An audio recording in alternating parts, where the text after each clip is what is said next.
करो। दर्शन पाकर गुरुवर हम तो तुमसा ही होने आए हैं, ये आज तुम्हारे चरणों में मस्तक ये धरने आए हैं। जी हाँ, परम पूज्य गुरुवर से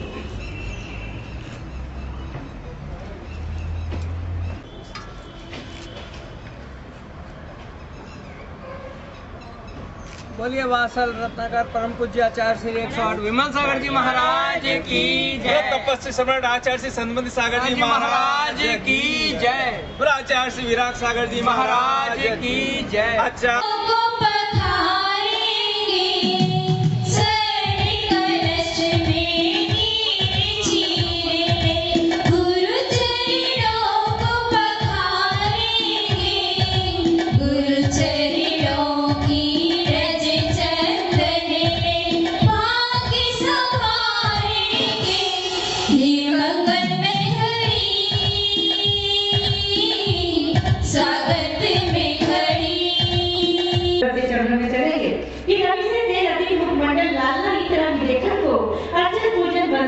गुरुवर आपके चरण को वाणी में अमृत रस झलका पीने को सब आते हैं, नैना करना प्रकरण झलका सब कुछ तुमसे पाते हैं। परम पूज्य गुरुवर के चरण में समर्पित जो हो जाता है, अपने आप को समर्पित कर देता है। निश्चित रूप से समझिए कि जो जितना समर्पण करता है उतना ही अर्पण, उतना ही वो प्राप्त भी करता है। तो इन्हीं भावनाओं के साथ क्योंकि हम सुन रहे हैं परम पूज्य गुरुवर के श्रीमुख से परम पूज्य आचार्य श्री योगींद्र देव प्राणी जगत के कल्याण के लिए सबसे महत्वपूर्ण आत्म संबोधन देते हैं और वे इस बात के लिए बतलाते हैं कि हमें अपने आप को जानना पड़ेगा। बिना उसको जाने कभी हम शाश्वत सुख को प्राप्त नहीं कर सकते हैं, वास्तविक सुख को प्राप्त नहीं कर सकते हैं और अपनी आत्मा का भी कल्याण नहीं हो सकता है। हम दुनिया भर की सामग्रियों को जान लेते हैं लेकिन अपने आप को नहीं जान पाते हैं। निरंतर निरंतर विज्ञान प्रगति कर रहा है केवल भौगोलिक विकास की दृष्टि से, केवल भौगोलिक विकास हो रहा है। सबको हम जानते चले जा रहे हैं, पृथ्वी को भी जान रहे हैं और इसके उपरांत ज्योतिर्लोक को भी जान रहे हैं। सूर्य चंद्र ग्रह नक्षत्र को भी जानने के लिए व्यक्ति तैयार हो गया है। लेकिन जो हमारी है शाश्वत है, ऐसी जो अपनी आत्मा है उसके विषय में व्यक्ति नहीं जान पाता है। और जो अपने आप से अपरिचित है तो आचार्य कहते हैं विश्व के सारा परिचय भी आपका अधूरा अधूरा ही है। जिसके लिए अपने घर का पता ना हो वो दुनिया का क्या पता रख सकता है, उसका कोई पता नहीं रहता है। पूज्य आचार्य भगवान उसी आत्मा के विषय में संबोधन करते हुए प्रश्न नंबर 39 और गाथा 38 में लिखते हैं, गयणी अनंते वि इक्कु उड़ो जे है भयणु बिहाई मुक्कु हम जसु पे बिंबयो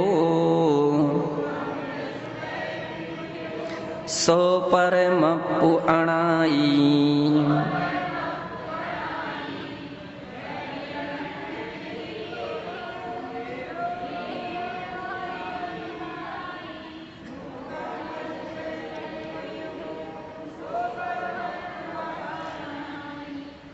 कहते हैं अनंती गयणी, गगन, गयणी का अर्थ होता है गगन और गगन का अर्थ होता है आकाश। वो आकाश अनंत हो, अनंत है, उसकी कोई सीमा नहीं है, कोई और छोर नहीं है, इसलिए उसके लिए अनंत कहा और जैनाचार्य कहते आकाशस्यानंता, आकाश के अनंत प्रदेश होते हैं।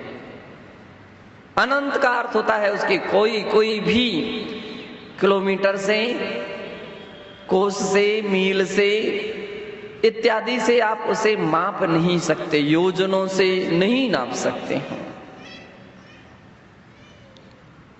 ऐसा आकाश जिसे राजू के द्वारा भी नहीं मापा जा सकता है, सबसे बड़ी वस्तु का माप राजुओं से आगम्य किया गया है, और उसका आकाश का तो राजू से भी माप नहीं किया जा सकता है। लोकाकाश को मापा जा सकता है, लेकिन संपूर्ण आकाश यानी अलोकाकाश को नहीं मापा जा सकता है। लोकाकाश के विषय में आप सबको ज्ञान है कि लोकाकाश कितना है? 14 राज उतंग नभ लोक पुरुष संठान, तामी जीव अनादिते भरमत है विनिज्ञान। 12 अनुप्रेक्षाओं में भूधर दास जी ने कहा कि लोकाकाश तो 14 राजू ऊंचा है, अधोलोक में 7 राजू चौड़ा है, मध्यलोक में 1 राजू चौड़ा है, और ब्रह्म स्वर्ग के निकट 5 राजू चौड़ा है, और लोकाग्र के ऊपर 1 राजू चौड़ा रह गया है। और सर्वत्र सभी जगह 7-7 राजू उसकी मोटाई है। लोकाकाश को मापा जा सकता है, लेकिन अलोकाकाश के लिए नहीं नापा जा सकता है। ना तो किलोमीटर नाप सकते हैं, ना मील, ना कोस, न योजन, न महायोजन और न राजू, किसी भी प्रकार से उसका माप नहीं किया जा सकता है, क्योंकि जो अनंत होता है, अनंत का अर्थ है जिसका अंत नहीं है। कहीं से भी देख लीजिए, कहीं उसका अंत नहीं मिलेगा, वो अनंत है। ऐसे अनंत आकाश में इक उड़ू जेहो भुएणु बिहाई, जैसे केवल एक नक्षत्र प्रकाशमान होता है, एक चंद्रमा प्रकाशमान होता है, या एक सूर्य प्रकाशमान होता है। केवल एक को इसलिए लेना है, यद्यपि एक नक्षत्र, एक तारे नहीं होते हैं। सूर्य जम्बूद्वीप में कितने हैं? जम्बूद्वीप में 2 सूर्य और 2 चंद्रमा होते हैं। 2 सूर्य 2 चंद्रमा। और अंतिम समुद्र, अंतिम स्थान पर पहुंचे अपन, और भी ऐसे 2.5 द्वीप में देखने का प्रयास करें तो कितने हैं? दूने बढ़ाते पड़े चले जाइए। अंत में जाकर के 2.5 द्वीप में 72 सूर्य, 72 चंद्रमा होते हैं, और पूर्ण रूपेण अपन देख लेंगे तो 132 सूर्य और 132 चंद्र होते हैं। चंद्र इंद्र कहलाता है, सूर्य प्रतीन्द्र कहलाता है। चंद्र प्रधान है और सूर्य उप प्रधान है। चंद्र जो है वो प्रमुख है, इसलिए चंद्र मंडल, चंद्र परिवार जो होता है, चंद्र परिवार की हमारे शास्त्रों में बहुत सारी व्याख्याएं आई हैं। एक चंद्रमा के परिवार में 9 ग्रह, 27 नक्षत्र, और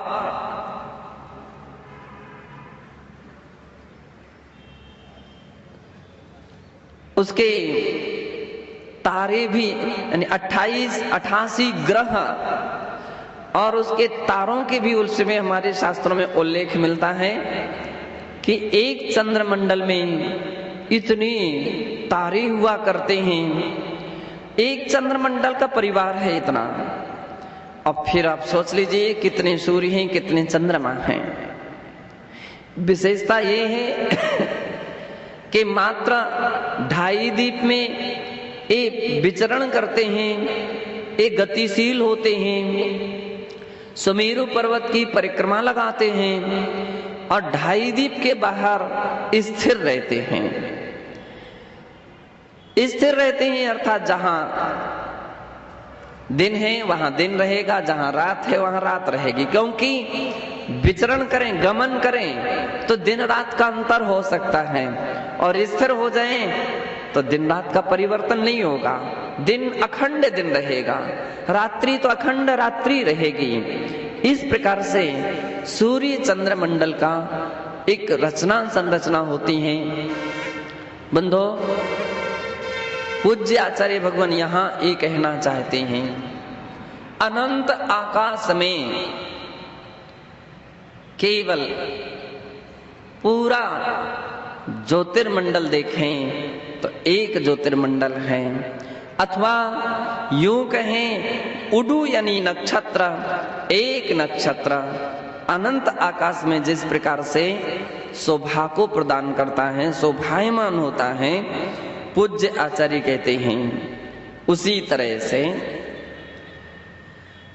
जसुपे बिंबो सो परमप्पु अणाई, उसी प्रकार से परम पय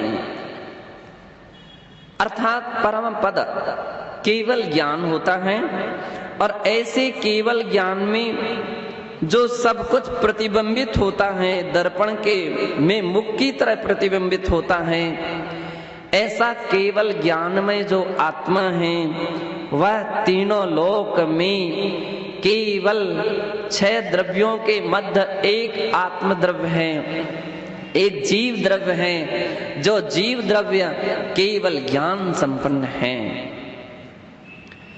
वहां अनंत आकाश में एक नक्षत्र का उदाहरण दिया है। यहां तीनों लोकों में एक आत्मा का उदाहरण आचार्य महाराज ने दिया है कि जिसके केवल ज्ञान में दर्पण की तरह सारे चराचर पदार्थ झलकते हैं, एक साथ दिखते हैं, ऐसा केवल ज्ञान होता है। पुरुषार्थ शुद्धि उपाय में आचार्य श्री अमृत चंद्र मुनि महाराज ने ऐसे ही केवल ज्योति के लिए नमस्कार करते हुए कहा है। वे लिखते हैं, परमागमस्य जीवम निषिध्य जात्यंत सिंधुरभिधानम सकल नैविलसितानाम नहीं तज्जयति परम ज्योति समम समस्तैरनंत पर्यायी दर्पण तल इव सकला प्रतिफलति पदार्थ मालिका यत्र तज्जयति परम ज्योति। उस परम ज्योति के लिए जयवंत हो वह परम ज्योति जिसमें तज्जयति परम ज्योति समम समस्तैरनंत पर्यायी, अनंत पर्याय जिसके ज्ञान में या जिसमें प्रतिबिंबित होती हैं, प्रकाशमान होती हैं, ऐसी दर्पण तल इव सकला पदार्थ मालिका यत्र, दर्पण तल की तरह सारे पदार्थों की मालिका, सारे पदार्थ जिनके केवल ज्ञान में झलकते हैं। बंधो, केवल ज्ञान के लिए दर्पण की तरह कहा गया। जैसे दर्पण में व्यक्ति अपने चेहरे को देखता है, दर्पण के सामने जो जो भी सामग्री आती है वह उसके लिए दिखती जाते, मतलब उसके प्रतिबिंबित होती हैं। केवल ज्ञान तो अनंत ज्ञान है। अनंत ज्ञान में भी विश्व के चराचर पदार्थ एक साथ प्रतिबिंबित होते हैं। महावीर अष्टक के अंदर में भी केवल ज्ञान के लिए दर्पण की तरह कहा गया। और जब अपन पढ़ते हैं, यदि ये चैतन्य मुकुरो इवे भावाश्चिदचितः समं भान्ति ध्रुव्य व्ययजनिल संतोन्तरहिता जगत् साक्षी मार्ग प्रकटन परो भानुर्व्ययो महावीर स्वामी नयन पथगामी भवतु नः। कहा गया है, यदि ये चैतन्य, जिनके चैतन्य यानी ज्ञान में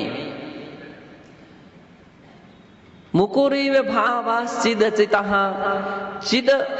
चिदचितः चैतन्य और अचेतन जितने भी भाव यानी पदार्थ हैं, वे सभी मुकुर एवं दर्पण की तरह अपनी गुण और अनंत पर्यायों के साथ भूतकालीन, भविष्यत्कालीन और वर्तमानकालीन त्रिकालवर्ती एक साथ पर्यायों के साथ जिनके ज्ञान में झलकते हैं, समम यानी एक साथ झलकते हैं, ऐसा जिन भगवान महावीर स्वामी का केवल ज्ञान था। बंधो, पूज्य आचार्य भगवान भी यहाँ कह रहे हैं, ऐसा केवल ज्ञान पद है जिसमें सारे चराचर पदार्थ दर्पण की तरह विभाति शोभायमान होते हैं। वह केवल ज्ञान स्वरूपी, केवल ज्ञान स्वभावी विश्व में यदि कोई है तो एकमात्र जीव तत्व है।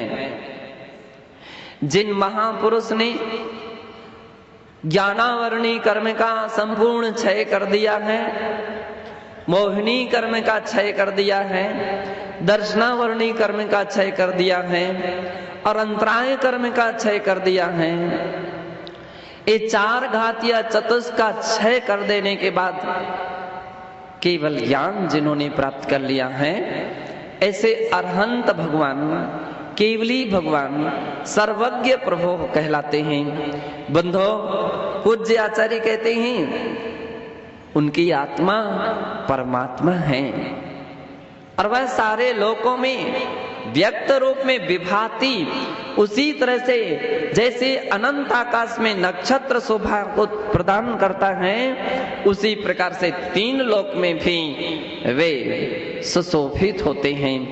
इसलिए भगवान के 1008 लक्ष नामों में त्रिलोक तिलक ऐसा कहा गया है, त्रिलोक भूषण ऐसा कहा गया है, त्रिलोक भास्कर ऐसा कहा गया है। तीनों लोकों में वे भास्कर सूर्य की तरह हैं, त्रिलोकों के तिलक की तरह शोभायमान होते हैं और तीनों लोकों के आभूषण स्वरूप हैं। ऐसे तीर्थंकर भगवान हुआ करते हैं। लेकिन विशेषता ये है कि वो तो व्यक्त रूप में परमात्मा है। अध्यात्म जगत में आचार्य योगेंद्र देव कहते हैं कि केवल उनको ही आप केवली मत समझो, शक्ति रूप में आप भी केवली हैं, आप भी केवली हैं। शुद्ध द्रव्यार्थिक नय से जब हम कथन करते हैं तो जिस जिस आत्मा में केवल ज्ञान पाने की शक्ति रहती है, योग्यता रहती है, ऐसी क्षमता रहती है, वो सभी की सभी आत्माएं केवल ज्ञान संपन्न हैं। अंतर इतना है कि केवली भगवान का केवल ज्ञान व्यक्त रूप में है और अपन सभी का केवल ज्ञान जो है वो अभी व्यक्त नहीं है, शक्ति रूप में है। अंतर इतना है। जैसे पहले अपन ने देखा था कि एक व्यक्त परमात्मा होते हैं, एक शक्ति रूप में परमात्मा होते हैं। व्यक्त परमात्मा तो सिद्ध भगवान, अरहंत भगवान हैं और शक्ति रूप से देखें तो हर आत्मा वह शुद्ध द्रव्यार्थिक नय के विषय भूत शक्ति रूप परमात्मा है। और इसलिए कुंद कुंद स्वामी ने कहा था, जो अप्पा सो परमप्पा। जो आत्मा है वह परमात्मा है, जो आत्मा है वह केवल ज्ञानी है, जो आत्मा है वह सिद्ध आत्मा है, जो आत्मा है वह शुद्ध आत्मा है, जो आत्मा है वह भगवान आत्मा है। और आचार्य महाराज कह रहे हैं, जो आत्मा है सो वह परमात्मा है, शक्ति रूप में परमात्मा है, भावी परमात्मा है।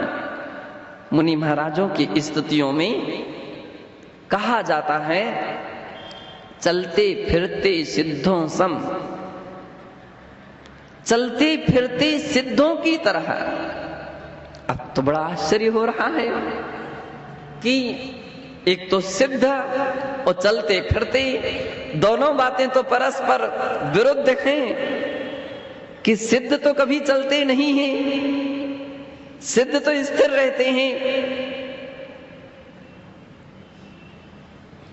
तो जो चल रहे हैं चलते फिरते हैं और फिर भी कहा जा रहा सिद्धों सम।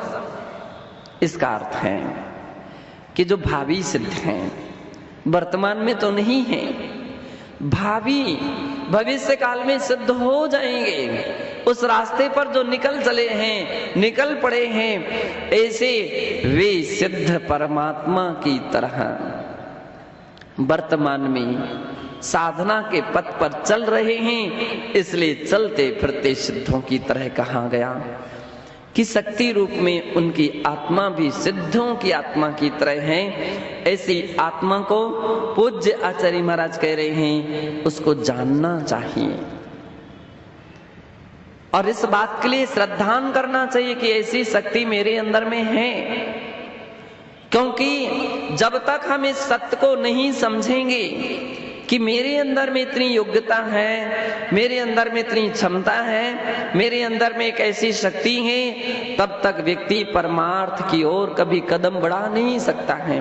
उसके मन में कभी विचार ही नहीं आएंगे कि मैं परमात्मा बनूं, मैं भी सिद्ध भगवान बन जाऊं, मैं भी संसार के समस्त कर्मों को क्षय करके निर्वाण को प्राप्त कर लूं। बंधो, ये भाव नहीं बन सकेंगे। कब तक? जब तक जानोगे नहीं। तो आचार्य कहते हैं जानना आवश्यक है। इसलिए पूज्य आचार्य महाराज ने यहाँ पर विशेषता दी है कि उसको जानो, और जानो ही नहीं, जानने के साथ उसको मानो भी, स्वीकार करो, उस पर श्रद्धा रखो, उस पर विश्वास रखो, तो फिर कभी न कभी आप भी एक परमात्मा बन सकते हैं। ऐसा यहाँ पर पूज्य आचार्य महाराज ने कहा। और आगे पुनः कहते हैं, जो ये विंदहीणाणे मवो, जो झाई जई झेऊ, मुख हम कारणी अणवरऊ, सो परमप्पो देवो।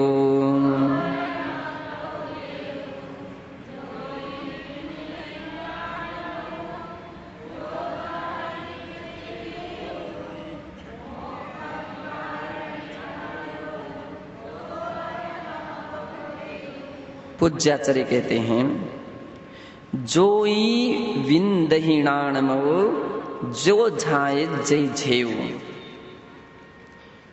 जोई, जो जोई, जो योगी, जो मुनि, झेऊ झाए जई, उस आत्मा को धी रूप में ध्यान करते हो। कैसी आत्मा?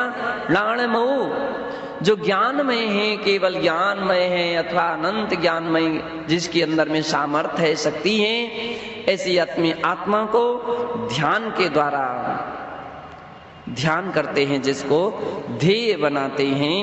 मोक्षम कारणी अणवरो, सो परमप्पो देव। वो भी कैसे ध्यान करते हैं? अणवरो, अनवरत निरंतर ध्यान करते हैं। बंधो, ऐसी वो परमात्मा है जो आत्मा है, वह मोक्ष का कारणभूत है और वह ही परमात्मा है। कितनी ऊंची बात कह रहे हैं कि पहली बात तो उन्होंने ये कहा है कि जिसे केवल योगी जन ध्यान सकते हैं, जे वो ध्यान करते हैं। और कौन? जोई यानी योगी ही जिनका ध्यान करते हैं, क्योंकि भावना भाना एक गृहस्थ में भी संभव हो सकती है, लेकिन ध्यान की स्थिरता नहीं हो सकती है। निर्विकल्प वीतराग धर्म ध्यान सप्तम गुण स्थान में होता है, छठे गुण स्थान, पांचवें गुण स्थान और चौथे गुण स्थान में वीतराग निर्विकल्प धर्म ध्यान नहीं हो पाता है। यहां होता है तो सराग धर्म ध्यान होता है, सराग धर्म ध्यान है, सविकल्प धर्म ध्यान है, निर्विकल्प धर्म ध्यान नहीं होता है। गृहस्थ भी भगवान का ध्यान कर सकता है। गृहस्थ अपनी आत्मा के स्वभाव को पाने का प्रयास कर सकता है। पंचम गुण स्थान व्रती भी ऐसी भावना भा सकता है। छठे गुण स्थान में स्थित सविकल्प सराग अवस्था में स्थित मुनि उसको पाने की भावना भा सकते हैं। लेकिन बंधो, जो सप्तम गुण स्थानवर्ती निर्विकल्प समाधि में लीन मुनि जन हैं, वे तो उसका साक्षात्कार करते हैं। वे साक्षात्कार करते हैं। जो हूं सो मैं हूं, जो मैं हूं सो सिद्ध है, जो सिद्ध है सो मैं हूं, जो भगवान है वह मैं हूं, जो मैं हूं वह भगवान है। निरंतर एक ऐसे उसकी भूमिका बनी रहती है। और कहना तो ये विकल्प है, वहां तो कहना भी नहीं होता है, वहां तो केवल अनुभव होता है, रसास्वादन होता है, स्वानुभूति होती है, एक ऐसी भूमिका होती है। तो बंधो, पूज्य आचार्य महाराज कह रहे हैं, जो इस प्रकार से योगी वृंद, योगी जन, श्रेष्ठ योगी णाणमो अपनी ज्ञानमयी आत्मा के लिए जेव ध्येय बना करके झाय जय ध्यान करते हैं, और वो भी अनवरयम। हमारे पास एक बार एक साधक आए और उन्होंने कहा कि महाराज, जब उनसे मैंने कहा कि भाई ध्यान कीजिए, तो बोले ध्यान तो हमने कर लिया, सुबह कर लिया था, दोपहर में हो जाएगा, शाम को हो जाएगा। मैंने कि और भी कीजिए। तो उनको बड़ा आश्चर्य हुआ। उन्होंने कहा कितनी बार करना पड़ता है? नहीं, जितनी बार चाहो उतनी बार। 3 बार तो नियम बना करके रखा गया है कि 3 बार तो अनवरत आपके लिए सामयिक करना ही करना है, देव वंदना करना ही करना है, ध्यान करना ही करना है। अब इसके अलावा भी कर सकते हो, निषेध नहीं कि नहीं कर सकते हो। तो कितनी बार करना चाहिए? जितनी बार संभव हो सके उतनी बार कीजिए, जितनी बार संभव हो सके उतनी बार कीजिए। बाहुबली भगवान ने कितनी बार ध्यान किया था।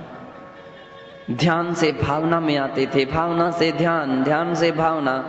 जितने बार छठे गुण स्थान बने उतने बार भावना चली, और जितनी बार 7वें गुण स्थान बने उतनी बार उनका ध्यान चलता रहा, ध्यान चलता रहा। तो इसलिए पूज्याचार्य कहते अनवरयम, अनवरत ध्यान करते रहना चाहिए।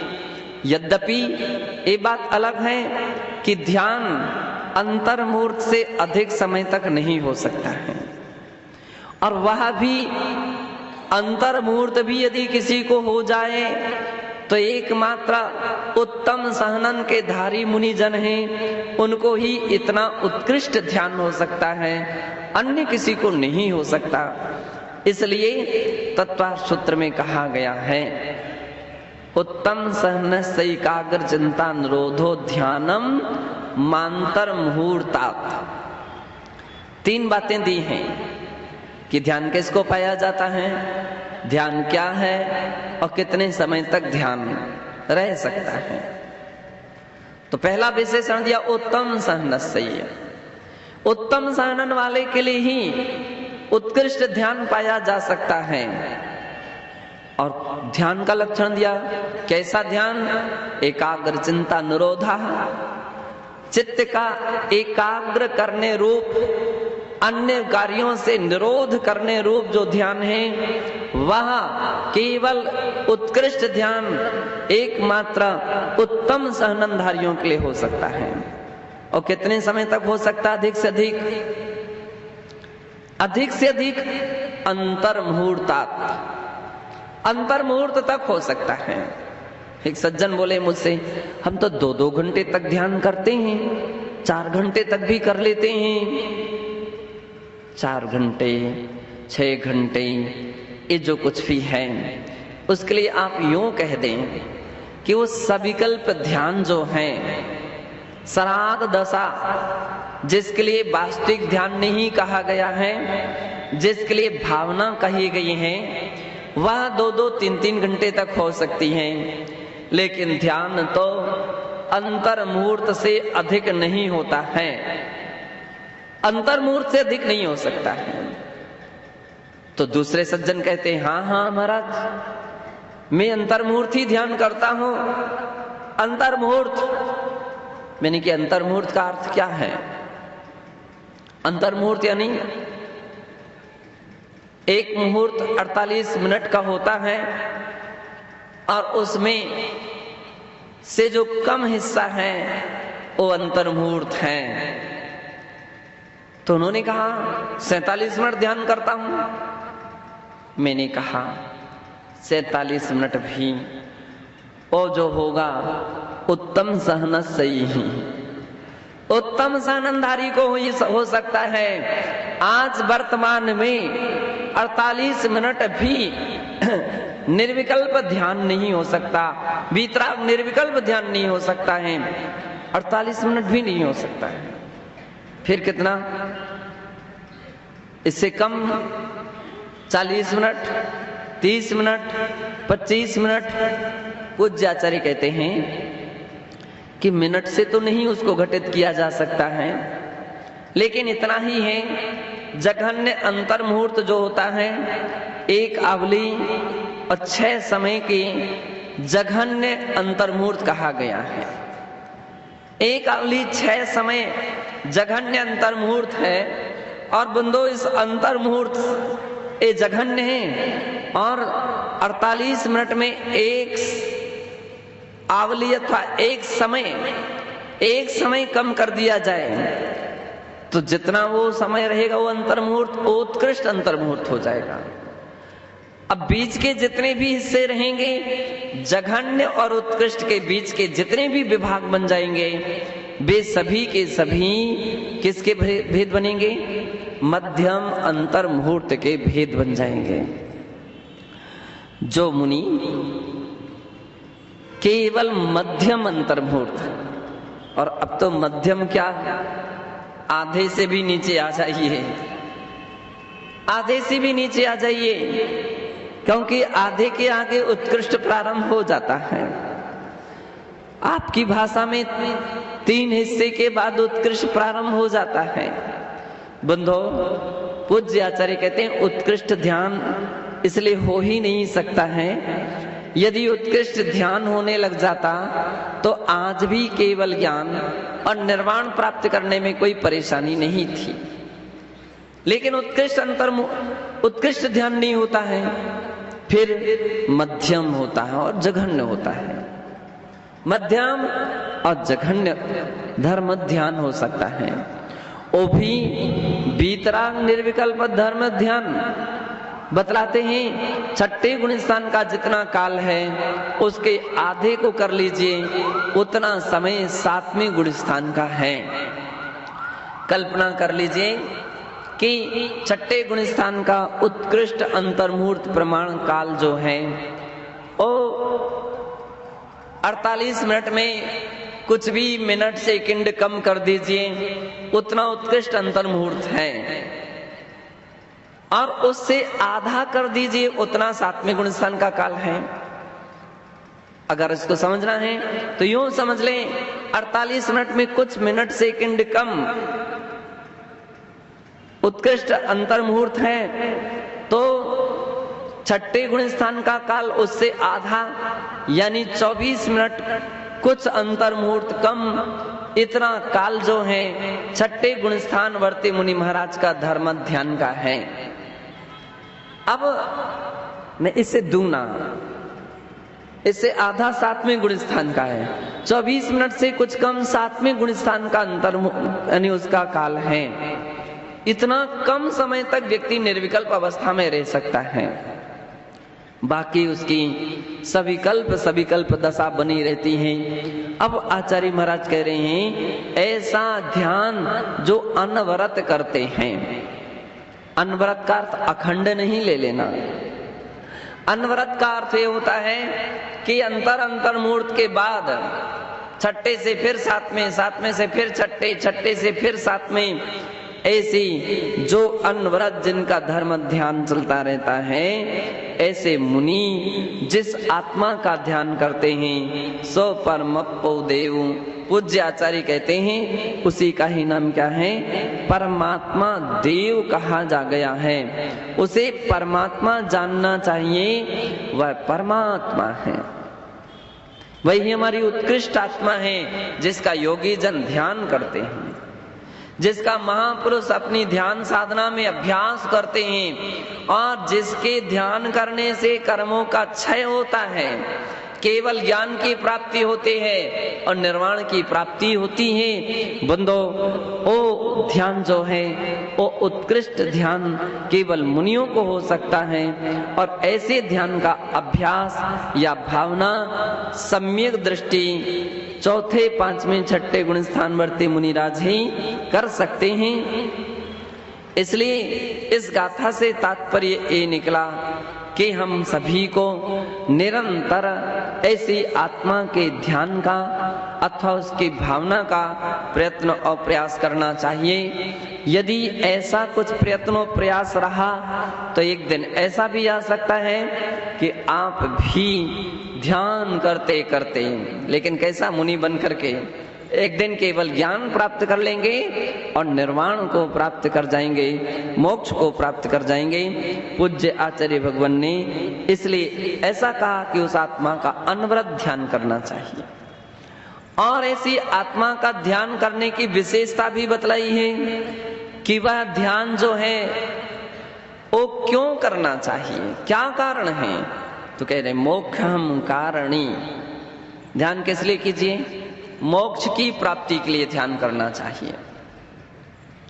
केवल एक ही कारण होना चाहिए और लौकिक प्रयोजन नहीं होना चाहिए। यद्यपि दुनिया में बहुत सारे लोग बड़े बड़े ध्यान शिविर लगते हैं, बहुत बड़े योगा की क्लासें लगती हैं और काफी मात्रा में लोग ध्यान करते हैं, लेकिन जब उनसे पूछा जाए कि आप आत्मा का ध्यान क्यों करते हो, क्या कारण है, आप इतना समय तक ध्यान क्यों करते हैं, तो उनके पास कोई जवाब नहीं, अथवा अधिक से अधिक अपूर्व शांति मिलती है और अधिक से अधिक हमारे लिए उस समय कोई वेदना नहीं होती है, अधिक से अधिक और स्वास्थ्य ठीक हो जाता है, कभी व्यक्ति बीमार नहीं पड़ता है, मन फ्रेश रहता है, और जब मन फ्रेश रहता है तो असीम आनंद बरसता है।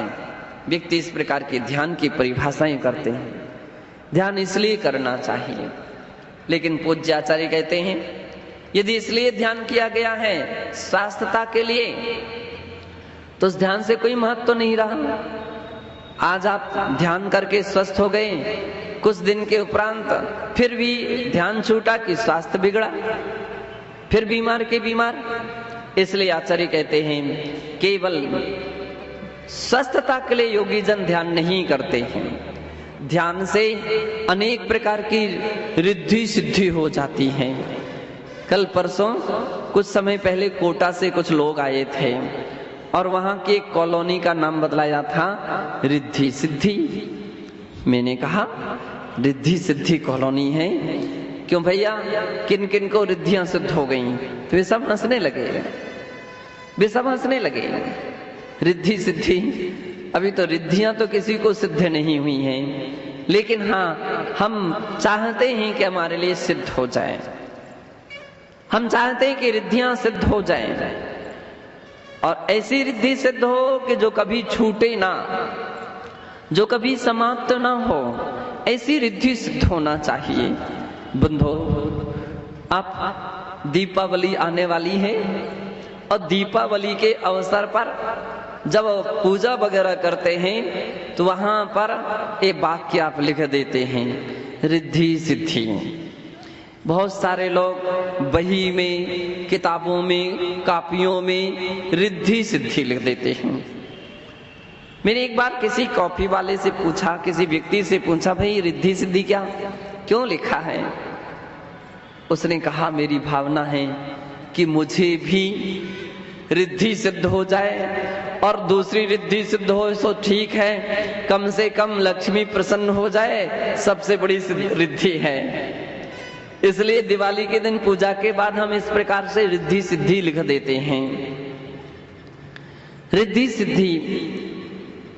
और तीसरे व्यक्ति से मैंने पूछा, रिद्धि सिद्धि का तात्पर्य क्या है? तो उसने कहा, गणेश जी की 2 पुत्रियां थीं। गणेश जी की 2 पुत्रियां थीं। एक पुत्री का नाम था रिद्धि और दूसरी पुत्री का नाम था सिद्धि। मैंने कहा, और पढ़ते चले चलिए, और पढ़ते जाइए। और रिद्धि सिद्धि को प्रसन्न करने से केवल ऐसी तुम्हारे पास कोई विद्या नहीं कि जिससे वो प्रसन्न हो जाए।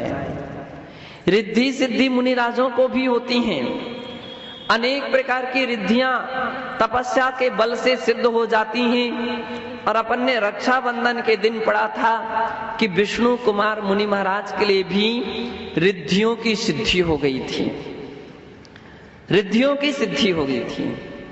रिद्धि की सिद्धि होना एक अलग बात है, और एक सिद्धि करना एक अलग बात है।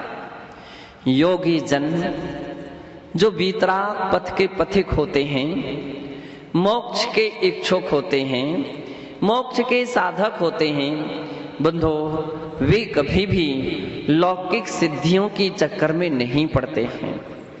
आचार्य भगवान कहते हैं, इनको सहज ही अलग अलग प्रकार की सिद्धियां हो जाती हैं। पूज्य गुरुदेव आचार्य विमल सागर जी महाराज कहते थे कि किसी भी साधुओं की कभी भी उनका तिरस्कार नहीं करना चाहिए, उनका अभिनय नहीं करना चाहिए, अनादर नहीं करना चाहिए।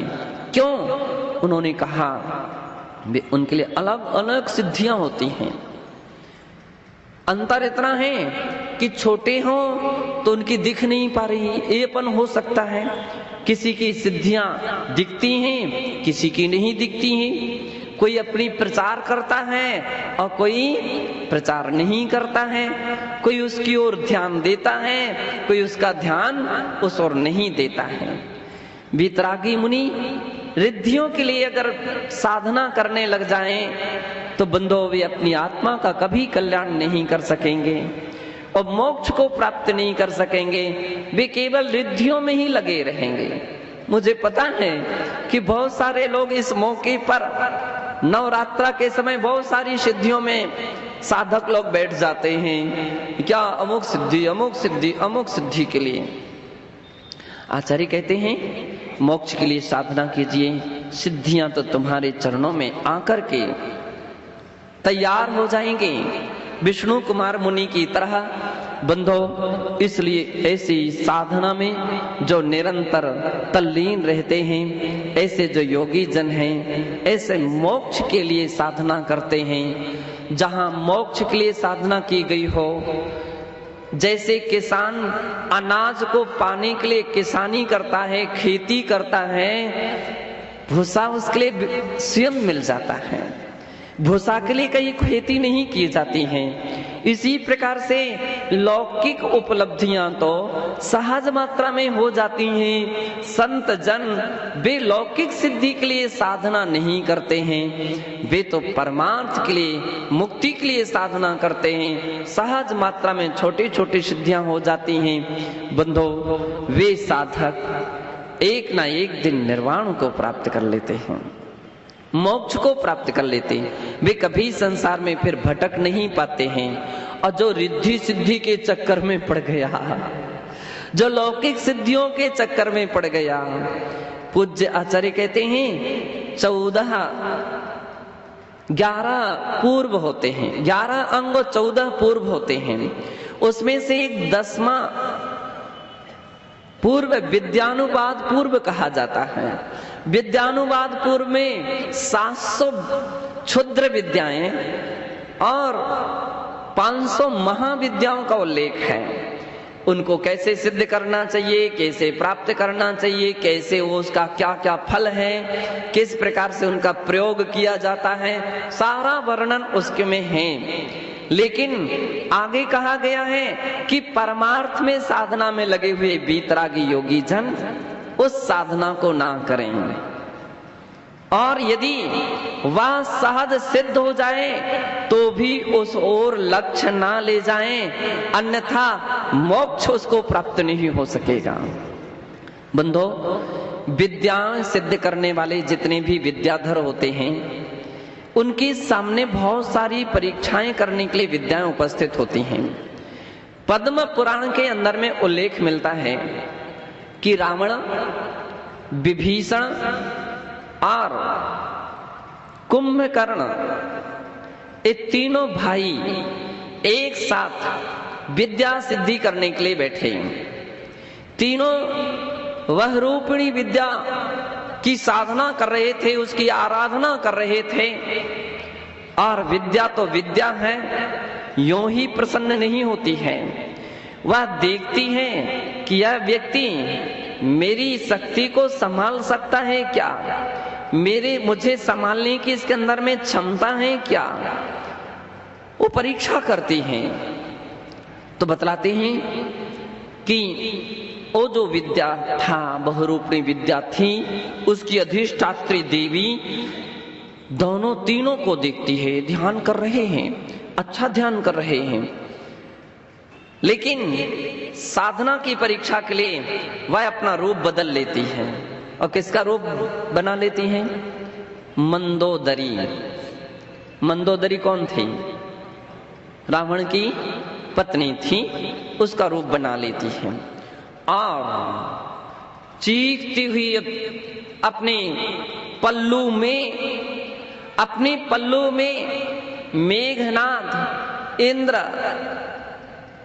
इंद्रजीत आदि के सिर को, कटे हुए सिर को अपने पल्लू में लेकर के दौड़ती हुई आती है, विलाप करती हुई आती है, रोती हुई आती, चीखती हुई आती है और कहती है, ये देखो शत्रुओं ने हमारे बेटों के सिर उतार करके रख दिए।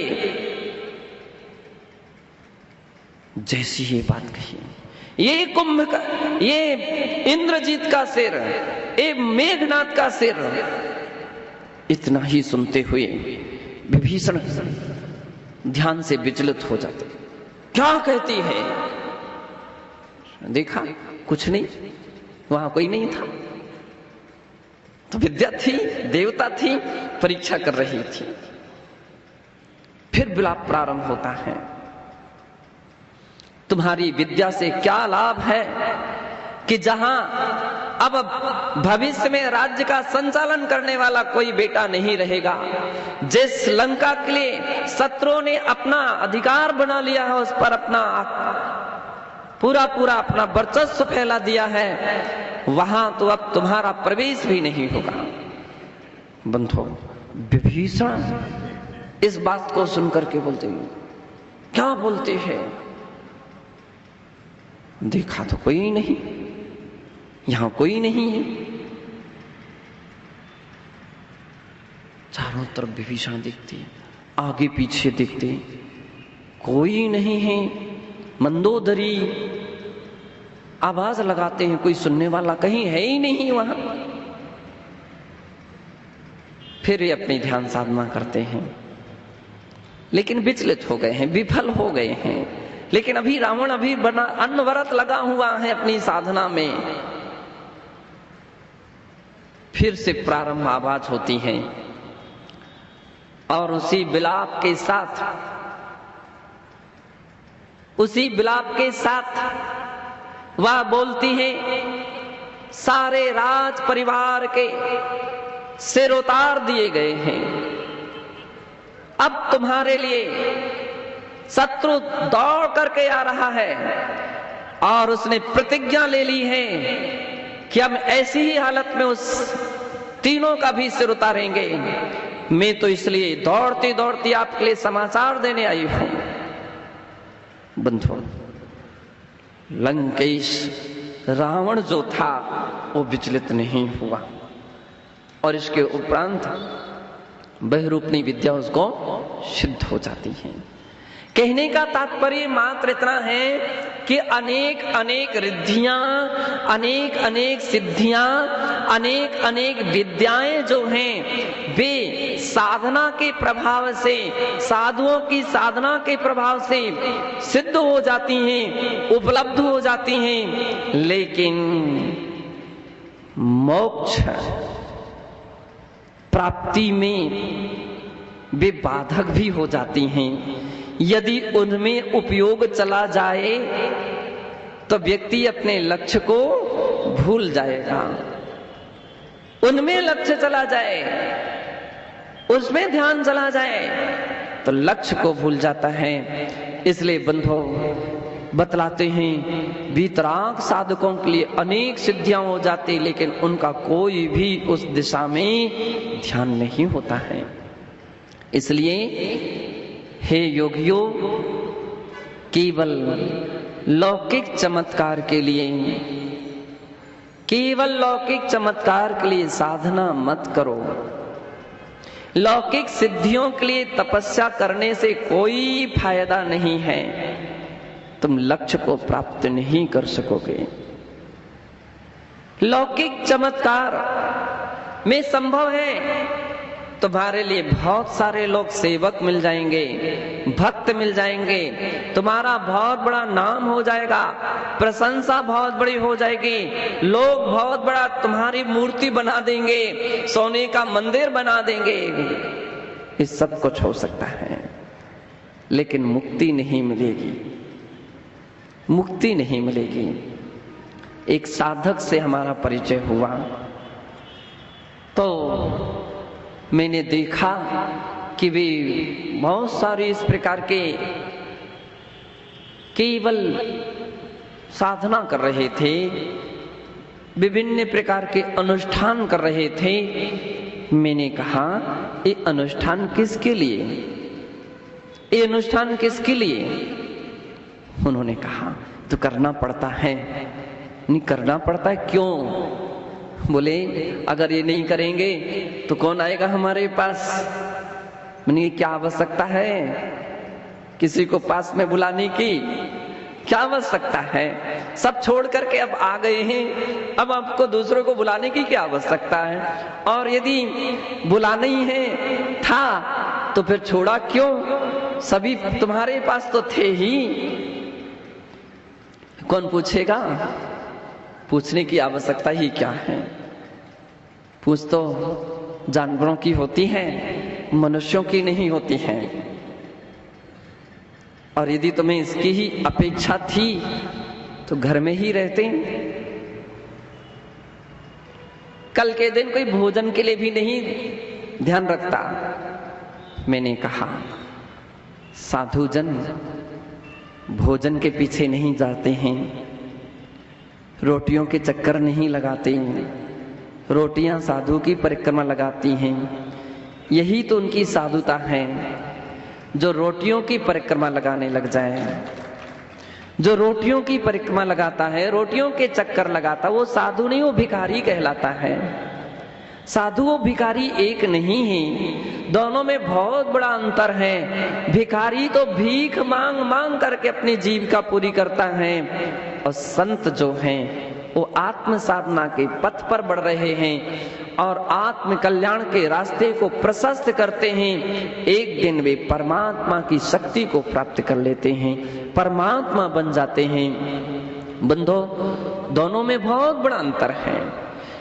रोटियां इनकी चक्कर लगाती हैं, रोटियां इनकी इंतजारी करती हैं, और आप देख लो चौकों में चर्चा तो चलती रहती है। एक महीना हो गया चौका चलते चलते, आहार नहीं हुए महाराज के। कोई बोलता 15 दिन हो गए, कोई बोला 20 दिन हो गए। हाँ, विधि नहीं मिल पा रही, क्या बात है, कहीं महाराज नाराज तो नहीं है। अब कह भी नहीं सकते हैं, कहें तो महाराज आएंगे ही नहीं, और रहा भी नहीं जा रहा। अब सारे लोग टोकना शुरू कर देते हैं, क्यों भैया इतने दिन तक भी तुम्हारे यहाँ आहार नहीं हुआ क्या? इतने दिन हो गए फिर भी नहीं हुआ। टोकते हैं। तो अब सुन सुन करके, भाई क्या बिगड़ गया तुमसे, क्या बात हो गई क्या? भाई कुछ नहीं हुआ, लेकिन नहीं हुए हैं। अब कोई समझदार होगा वो तो कह देगा कि तो हम जिस दिन खड़े हो जाते हैं चौके के सामने पड़गाहने के लिए, और हे स्वामी नमोस्तु नमोस्तु नमोस्तु बोलते हैं, उसी क्षण हमें संतों के पड़गाहन और आहार देने का फल मिल जाता है, उसी क्षण मिल जाता है। और एक संत का नहीं, अनंत अनेकों अनेक संतों के पड़गाहने का आहार देने का फल मिल जाता है। और यदि मन में संकल्प विकल्प चलता रहे, क्या करूं और ऐसा हो नहीं रहे, फलाना ठिकाना ऐसा वैसा, तो बंधो पूज्याचार्य कहते एक भी संत की भक्ति के फल को प्राप्त नहीं कर सकोगे। एक भी आहार दान देते देते भी आपके लिए फल नहीं प्राप्त हो सकेगा। बंधो, पूज्य आचार्य भगवान रिद्धि की जो बात यहाँ पर कर रहे थे, ध्यान साधना के द्वारा रिद्धियां हो जाती हैं, वे उनको व्रत रहते हैं। इसलिए साधुओं के लिए रिद्धि सिद्धि नहीं करना चाहिए, उनको आत्म साधना करना चाहिए, आत्मा के कल्याण की साधना करना चाहिए। कर्मों को क्षय करने की तपस्या, कर्म क्षयार्थम तप्यतीति तपः, अपन लोग पहले पढ़ चुके हैं। कर्म क्षय के लिए जो तपस्या करते हैं अपने आप सिद्धियां होंगी। आपके लिए कोई मंत्र देने की आवश्यकता नहीं पड़ेगी, केवल आशीर्वाद ही आपका मंत्र का काम करेगा, केवल आशीर्वाद। कोई कुछ भी नहीं करना पड़ेगा, कुछ देना नहीं पड़ेगा, और तो क्या आशीर्वाद भी नहीं देना पड़ेगा। और भक्त केवल अपनी भक्ति से स्मरण करेंगे और उनके काम, बिगड़े काम भी बन जाएंगे। लेकिन कब? जब आप ऐसी ऊंची उस भूमिका में पहुंचेंगे। अनेक लोगों के, हम लोगों के सन्मुख ऐसे उदाहरण हैं कि जिन्होंने केवल स्मरण किया था, जिन्होंने केवल ध्यान किया था, केवल नाम जाप कर ली, और बंधु उनके काम सुधर गए, काम बन गए। अब वो आकर के बोले, महाराज हमारा ये काम हो गया आपके आशीर्वाद से। मैंने तो आशीर्वाद दिया ही नहीं था, तुम्हारा काम कैसे हो गया? हुआ मेरा, मैंने ऐसा किया था, मैंने वैसा किया था। बंधो, साधना का एक ऐसा ही पथ होना चाहिए कि जो दूसरों के लिए सहज मात्रा में फल वृक्षों की तरह देते रहें। जैसे वृक्ष की साधना किसी को नहीं करनी पड़ती है, कल्प वृक्ष के पास पहुंच जाए व्यक्ति तो सहज मात्रा में वो उसके लिए फल प्रदान करने लगते हैं। केवल भावना भाई जाती है और उसकी भावनाएं वहां पूर्ण होने लगती हैं। वह तभी हो सकता है जबकि हमारी सच्ची श्रद्धा, सच्ची भक्ति और अपनी सत्ता में जब पुण्य होता है, हम अपना इस प्रकार से भाग्य का निर्माण कर लेते हैं तो ये सब कुछ उपलब्ध हो जाता है। पूज्य आचार्य भगवान ने इसलिए इस मुख्य गाथा में कहा कि साधकों के लिए केवल अपनी वह मोक्ष के कारणभूत साधना करना चाहिए, मोक्ष की साधना करना चाहिए। लौकिक कार्यों की, लौकिक प्रयोजन को लेकर के साधना करने से कुछ भी उपलब्धि नहीं होगी, और जो हो भी जाएगी वो ज्यादा समय तक नहीं टिकेगी, वो एक दिन छूट जाएगी, एक दिन छूट जाएगी नियम से। और छूट क्या जाएगी? अनेकों अनेक विद्याएं एक ऐसी साधना महत्वपूर्ण रखती हैं जो समय के पहले साधक के लिए सावधान करती हैं कि मुझे काम दीजिए, मुझे काम दीजिए, बतलाइए, नहीं तो परेशान करेंगे। यदि काम नहीं दिया, उसकी मर्यादा नहीं रही, यदि उसकी और भी जो अनुष्ठानात्मक क्रियाएं हैं वो नहीं की गई तो उल्टी उसको परेशान करने लग जाती हैं। कई अनेक साधकों के उदाहरण हैं। इलायची मती माता जी का, शिखर जी का मंदिर प्रसिद्ध है। बतलाते हैं कि भक्तांबर के अनेक काव्य सिद्ध कर लिए थे उन्होंने, लेकिन अंत में जाकर किसी एक काव्य में वो अनुष्ठान फेल हो गया, और फेल हो गया तो डिस्टर्ब माइंड हो गया। नागपुर में भी एक पुत्तीबाई करके एक महिला थी, व्रती ब्रह्मचारिणी थी, उसमें भी वो डिस्टर्ब हो गई। नागपुर में एक पुजारी मेरे यहाँ भी आया और मेरी डायरी में से कुछ लिख करके ले गया, और उस वक्त हम आहार के लिए गए थे और उन लिख करके ले गया। और जब लिख करके ले गया और उसने तदनुरूप अनुष्ठान करना भी शुरू कर दिया, कुछ समय के बाद वो बड़ा परेशान हो गया, आया मेरे पास, माफ कीजिए माफ कीजिए। तो बनी क्या हुआ? तो बस उसके सबसे बड़ी क्या समस्या खड़ी हुई, वो ऐसा हाथ करता, ऐसा तर करता, जहां बैठता वो ऐसा करता रहता है, तो ऐसा करता रहता। उसके परिवार के लोग परेशान, उसके घर कुटुंब के लोग परेशान, बोले इसको क्या पता क्या हो गया, ये जब भी देखते हो ऐसा करता रहता है। जब वो मेरे पास आया तो मैंने उससे पूछा कि भैया क्या करते हो, क्या बात है? तो उसने कहा आप मुझे माफ कर दीजिए। मैंने की हुई क्या बात है? तो उसने कहा सारी कहानी सुना दी मैंने, ऐसी डायरी से वो आपकी वो लिख करके ले गया था और उसकी साधना की थी। तो साधना करते करते करते एक बहुत विशाल नाग मुझे दिखा, और वो इतना बड़ा नाग इतना बड़ा होता गया और अंत में जाकर के वो मेरी नाक में घुसने लगा।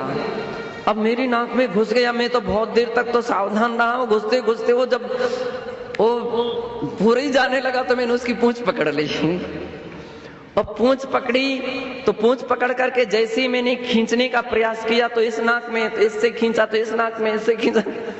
अब वो बोले मुझे जब भी दिखता तो वही दिखता है कि वो नाक जा रहा है तो मैं इसको खींचता हूँ, उसको जा तो मैं उसको खींचता हूँ।